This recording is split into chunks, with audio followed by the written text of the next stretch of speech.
Bienvenue à Éco-Réno, l'émission qui a à cœur de recycler de vieux objets. Cette semaine, on va transformer un vieux bureau en quelques étapes de rénovation, de transformation, pour en faire un espace de rangement.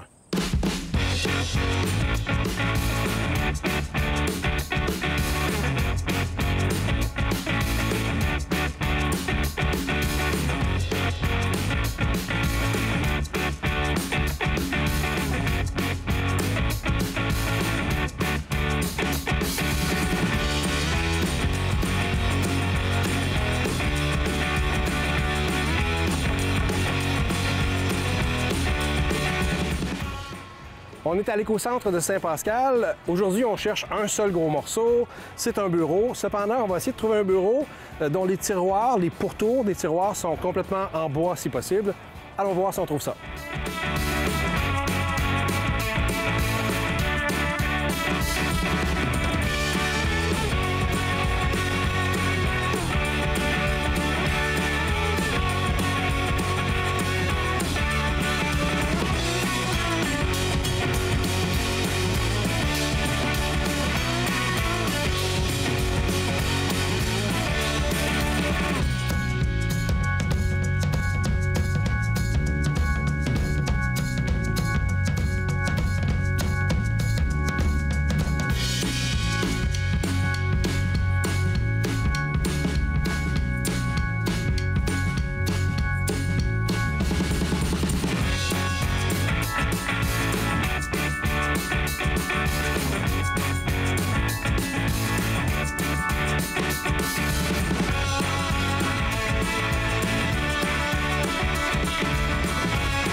On a trouvé un meuble d'arrangement dans un format qui nous plaît pour notre projet.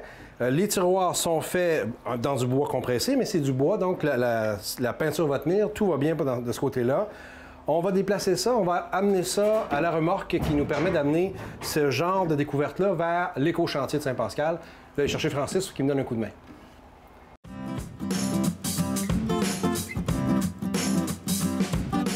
Nous sommes à l'éco-chantier et j'avais envie de vous présenter un autre de nos trésors qu'on retrouve en boutique.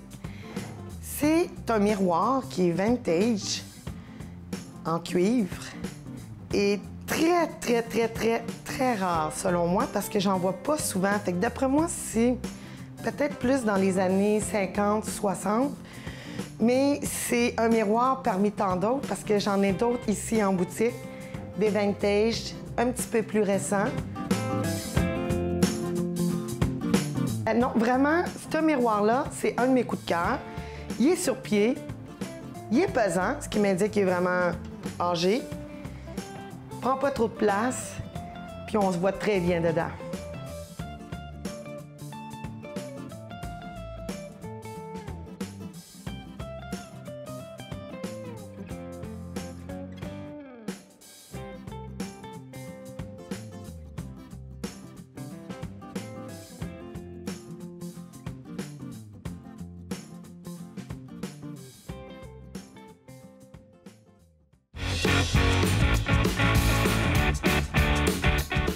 On est dans la transformation d'un vieux bureau qui est vraiment très vintage. Dans ce cas-ci, on va le transformer en lingerie. Parce qu'on est devant un meuble qui est vieux, on a eu plein de surprises dès le départ. Même au démontage, on a vu des choses qu'on ne s'attendait pas. C'est fascinant. Ça prend un peu plus de temps, mais ça va faire un résultat qui va être unique à la fin. C'est ça qui est motivant dans ces projets-là. Donc, en partant, dès qu'on a enlevé les tiroirs, je vais vous chercher ça. Dès qu'on a enlevé les tiroirs, on s'est retrouvé avec 4 tiroirs dissemblables, différents. Il n'y en a même pas un qui a la même profondeur. Il n'y en a pas un qui a la même hauteur. La seule chose qu'ils ont en commun, c'est la largeur. Pour le reste, tout a été fait à la main. Par exemple, ceux qui étaient plus courts, pour éviter que le tiroir renfonce à l'intérieur du meuble, il y avait des crans d'arrêt qui étaient vissés à l'arrière. Donc, c'est tout simple, mais c'est solide. Encore là, des solutions simples, mais qui peuvent durer 150 ans. C'est ce qu'on retrouve tout le temps dans ce type de meuble antique-là. Donc, au démontage, beaucoup de surprises. Pas trop de bris, cependant, il y a juste celui-là qui a un petit bris. On a démonté plein de choses dessus. Il y avait des crochets intérieurs. Ici, il y avait une autre structure qui était plus endommagée. Donc, on a décidé de la briser, de l'enlever, ce qui va nous faire, pour la lingerie, un espace plus large. Entre autres, on vise peut-être à mettre les serviettes ici, là, les grandes serviettes de bain ici, pour avoir de l'espace pour en mettre en masse. Donc, on a démonté ça. Encore là, on a un paquet de super belles petites poignées. On peut vous rappeler encore que ces poignées-là peuvent être intégrées, par exemple, on prend une vieille fenêtre patrimoniale vitrée, on va y installer ça. Dans les fenêtres, on peut mettre des photos. Puis en accrochant ça, bien, ça devient carrément un porte-manteau qui peut être très, très beau. Il y a plein de modèles sur Internet pour cette idée-là. Donc, encore, ne pas jeter les morceaux, ça peut être utile à d'autres projets. Donc, ce dont on a eu besoin pour travailler le meuble, évidemment, il y avait plusieurs couches de peinture. Donc, dès qu'on arrachait une espèce de blanc coquille dessus, on voyait qu'il y avait eu du brun qui avait été fait dans d'autres années précédentes. Donc, il a fallu gratter beaucoup, surtout les surfaces de côté. Et parce que là encore, c'est du vintage, évidemment, on n'est à peu près jamais devant de surface lisse. Donc, il faut aller gratter les arêtes, les coins, les petits raccoins. Donc, ça a pris un certain temps pour être sûr de ne pas faire adhérer la peinture par la suite. L'idée, c'est de... ce qu'on n'a pas fait cependant, qu'on a fait avec d'autres projets, on n'a pas pris l'espèce de... Je vais aller le chercher. Elle est là. On n'a pas pris l'espèce de potée, comment on appelle ça, le bouche-port à bois, pour rendre les surfaces plus lisses. On veut conserver le côté rough, le côté historique, que le meuble a plusieurs décennies de vie, puis c'est ça. La seule différence, c'est qu'en faisant une couleur unie, ça lui donne quelque chose de plus conforme là, pour en faire un projet comme une lingerie. Donc, on n'a pas utilisé ça pour ce projet-là.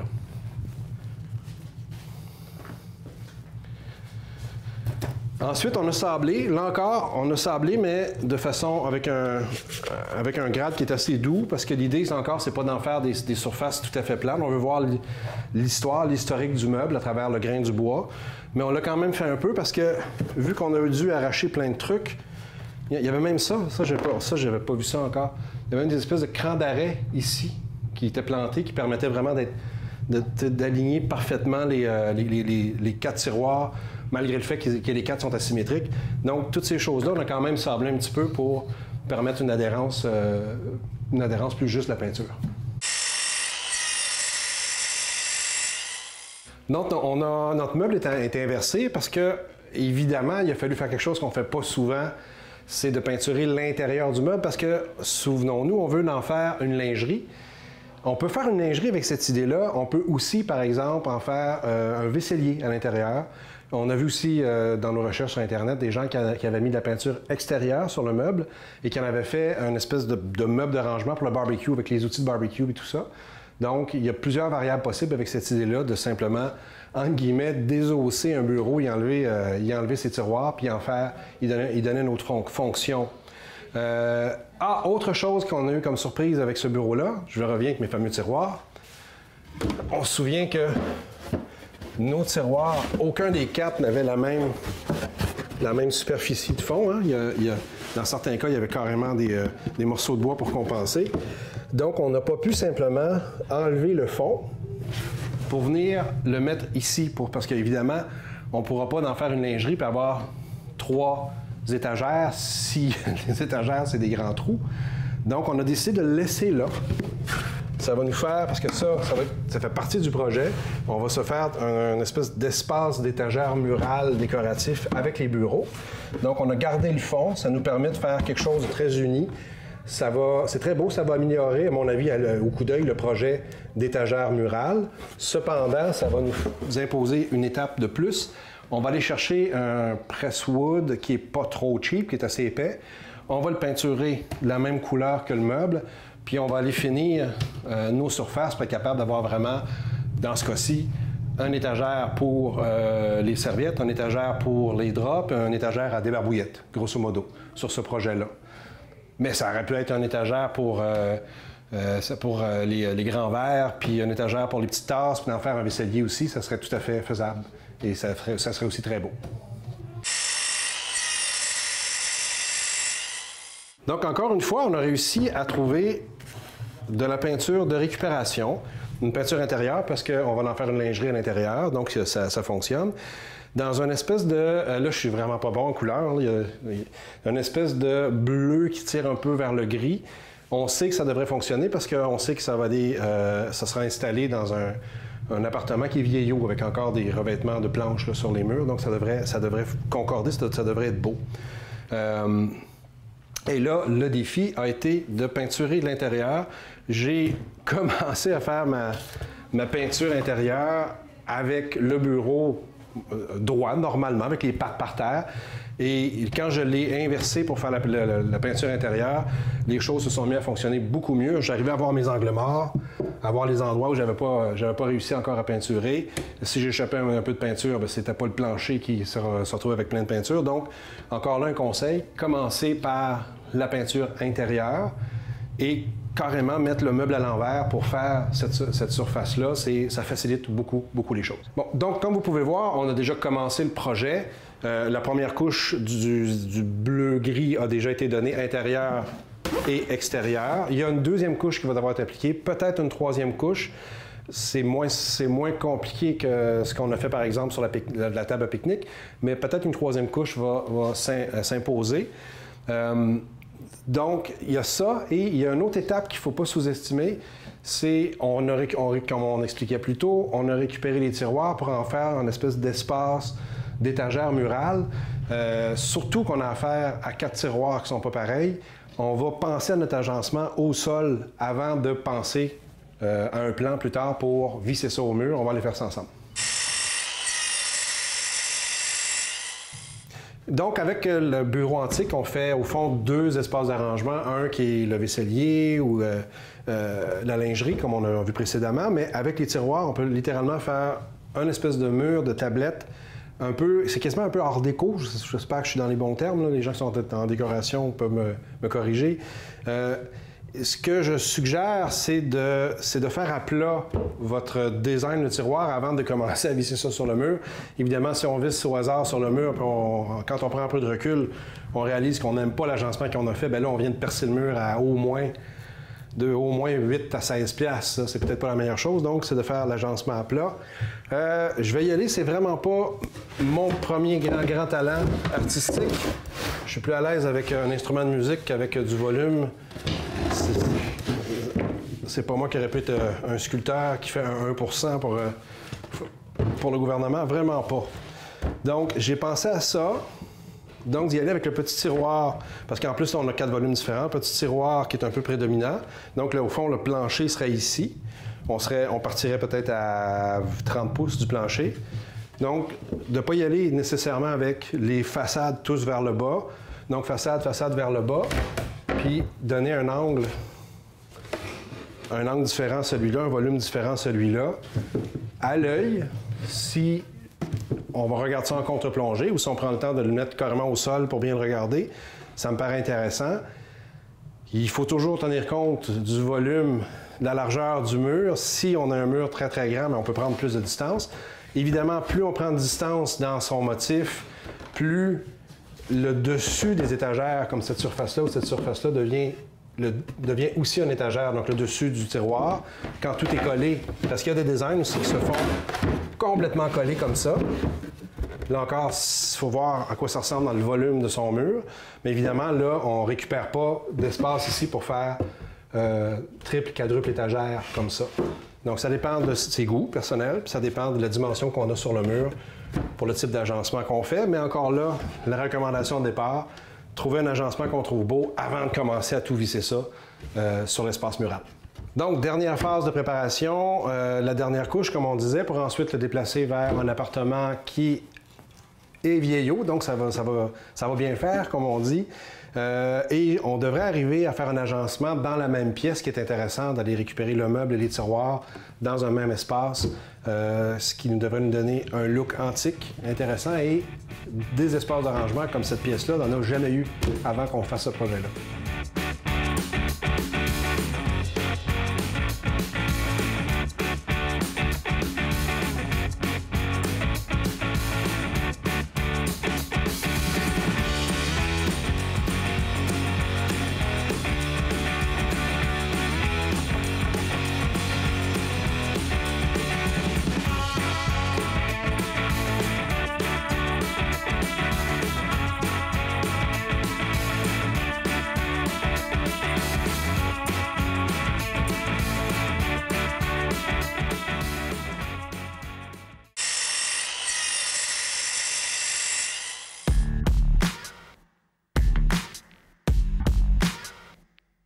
Les Ballons Intensifs, c'est un organisme à but non lucratif qui offre des camps d'entraînement de basketball gratuits pour les jeunes afin de mousser l'engagement communautaire, de parfaire leurs techniques de jeu et de se développer sur le plan personnel et social.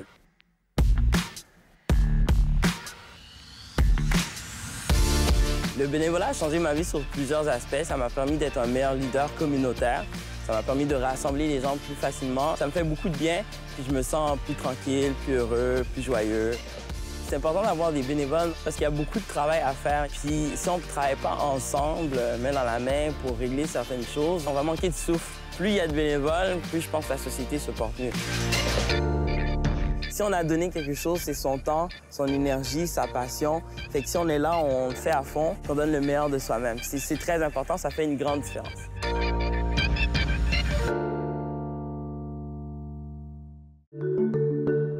Les Petits Gourmets de ma cour, c'est 350 bénévoles qui mettent en place 3 restaurants extérieurs. Ce sont 150 jeunes qui sont les serveurs, qui sont les maîtres d'hôtel, aides cuisiniers, qui travaillent pour redonner aux jeunes qui sont dans le besoin.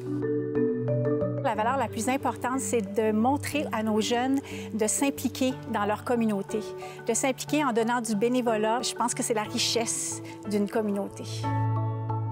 Le bénévolat a changé la dynamique de notre famille. Maintenant, on est une maison de quartier. On est la maison du quartier. Ce que nous souhaitons, ce serait que d'autres communautés s'inspirent de notre expérience. J'aimerais leur dire merci. Merci d'avoir cru au projet. Je crois qu'on a inculqué le message qu'aux Petits Gourmets dans ma cour, il n'y a pas d'âge. On travaille tous pour le même projet. Je suis très fière de ça.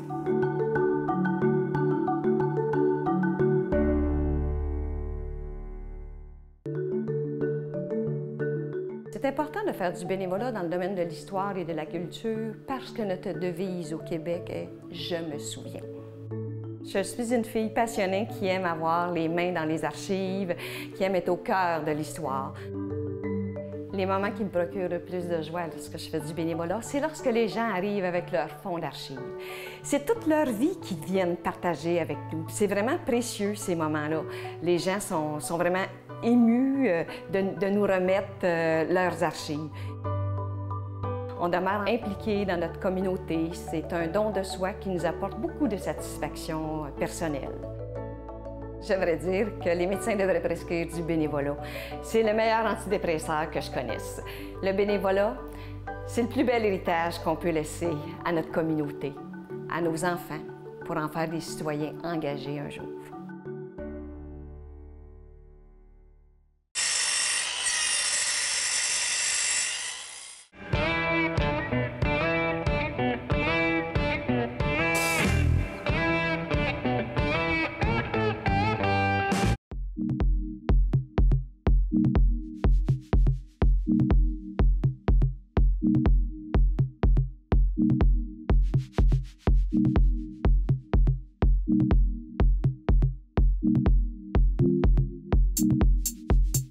Alors, parlons du projet Ski se récup. Ski se récup a vu naissance à l'intérieur des murs de l'école Chanoine-Baudet, ici, il y a environ 6 ans.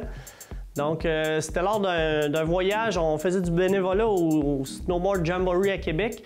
Et on a eu l'idée de créer des meubles avec des skis usagés pour financer maintenant un gros programme de ski de planche à neige qui a lieu à l'école chaque année, qui s'appelle la concentration ski-snow pour les jeunes. Donc, on vend les meubles avec des skis, on recycle les skis, on fait des tables, des patères, des bancs. Et c'est notre moyen de financement pour survivre, pour se déplacer dans les centres de ski qui sont loin de chez nous.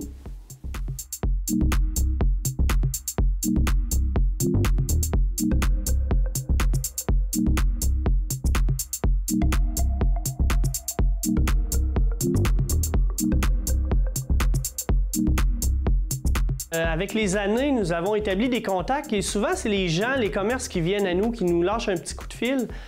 Nous avons développé des merveilleuses relations là, avec Ski Town à Montréal, Mme Brigitte Trottier qui est là. Également, nous avons Sport Maguire qui est à Québec. Et nous avons un centre de ski dans l'Estrie, beaucoup de dons communautaires, là, Lévis, Québec. Quand on fait notre petite routine, on va chercher les skis. Et tout ce matériel-là est donné, donc c'est donné à l'entreprise étudiante pour financer nos voyages. Et avec ces skis et ces planches à neige, nous fabriquons de beaux meubles pour financer nos projets, pour faire bouger nos jeunes à l'école, notre quarantaine de jeunes.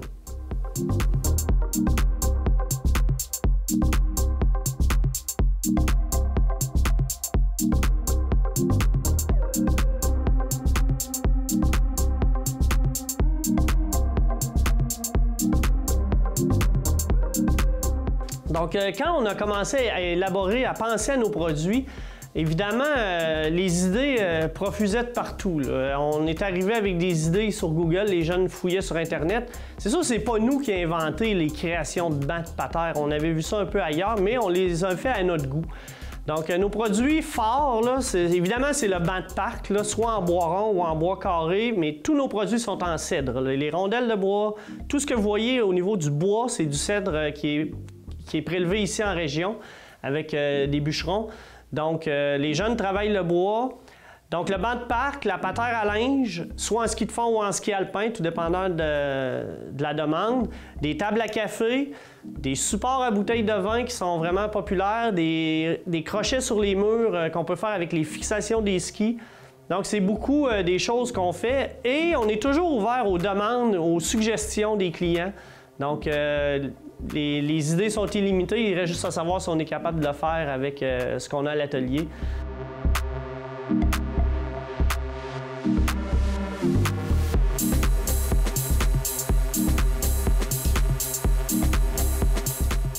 Alors, au niveau de la clientèle, on ne vous le cachera pas, là, au début, c'était un peu difficile. Là, on produisait des meubles, on voulait les vendre, on voulait que l'inventaire sorte. Donc, on faisait plus de publicité.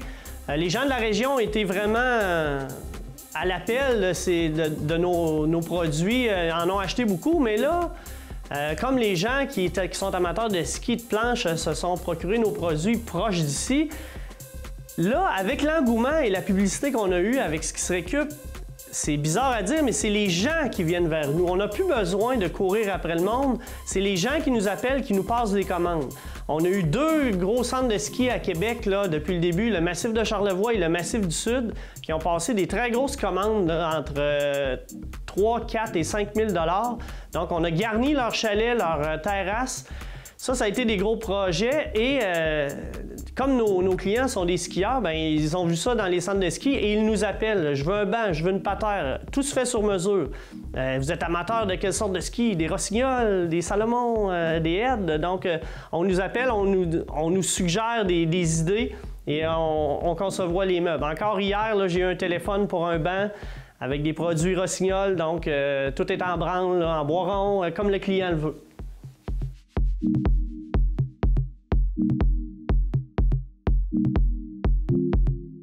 Au début du projet, évidemment, on n'était pas conscient que nous faisions partie d'un mouvement de recyclage, d'économie circulaire qui s'établissait graduellement au Québec.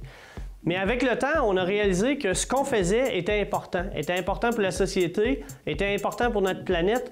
Donc, à partir de ce moment-là, nous avons orienté nos conceptions avec une différente vision. Cette vision-là, elle est appréciée des clients. Les compagnies de ski nous approchent graduellement. C'est difficile, on continue d'en approcher nous-mêmes. C'est pas évident. L'industrie du ski est une industrie fermée. J'ai appris ça avec le temps. Donc, mais ça change. Je le sens que ça change. Il y a beaucoup de développement ici au Kamouraska. On devient un plateau tournant du recyclage. Donc, on est très fiers chez Ski se récup de faire partie de cette famille-là et on va toujours continuer à croire en ça.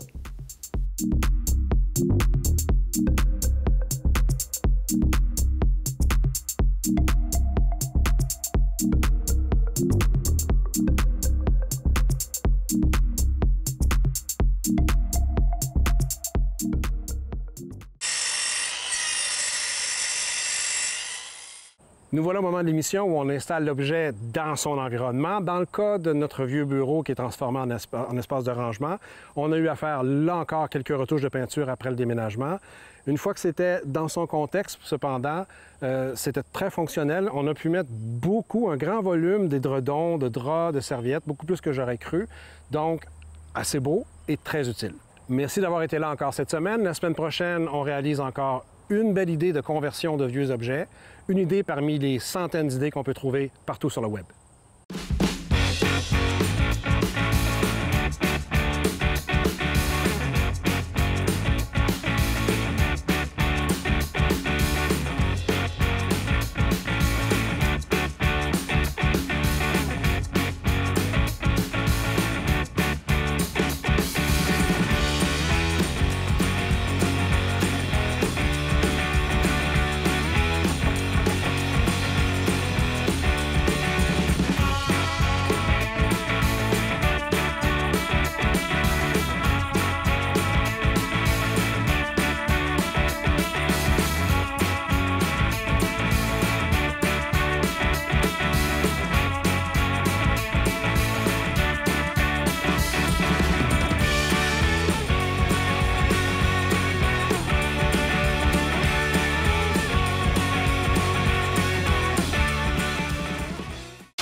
Cette semaine, aux ateliers Somence, une pratique un peu plus dynamique. On abordera la salutation au soleil, une séquence essentielle dans toute forme de yoga. Et la grande remontée. Faites un effet de levier avec le bassin jusqu'à bien étirer vers le haut et vers l'arrière. Conclut la séquence, les mains jointes jusqu'à la poitrine. C'est un enchaînement qui peut se faire d'innombrables fois, selon notre énergie, selon notre besoin du moment.